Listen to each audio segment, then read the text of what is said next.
નમસ્કાર દર્શક મિત્રો, હું છું મહેશ ઠાકોર અને આપ જોઈ રહ્યા છો the Times of Mahisagar news. નજર કરીએ આજના મહત્વના મોટી સસણમાં આજ રોજ યુઆર પટેલ વિદ્યાલય ખાતે સ્વામી વિવેકાનંદની જન્મ જયંતિની ઉજવણી કરવામાં આવી.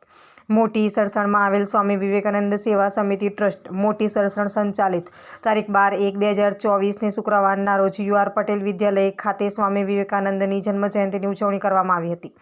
જેમાં શાળામાં અભ્યાસ કરતા વિદ્યાર્થી ભાઈઓ બહેનોએ સ્વામી વિવેકાનંદના જીવન ચરિત્ર અને કેટલાક યાદગાર પ્રસંગોનું વર્ણન કર્યું હતું. શાળાના શિક્ષકશ્રીઓ અને આચાર્યશ્રીએ પણ પ્રસંગોચિત પોતાનું પ્રવચન આપ્યું હતું. રાષ્ટ્રીય યુવા દિવસ તરીકે શાળામાં સંગીત ખુરશી, લીંબુ ચમચી, ફુગ્ગા ફોડ જેવી વિવિધ રમતોત્સવનું પણ આયોજન કરવામાં આવ્યું હતું. કાર્યક્રમના અંતે વિજેતા વિદ્યાર્થીઓને પ્રોત્સાહક ઇનામો પણ આપવામાં આવ્યા હતા. આપના વિસ્તારના પડે સમાચાર જોવા માટે અમારી channel the Times of Mahisagar ન્યૂઝને લાઇક, શેર અને સબસ્ક્રાઇબ કરો.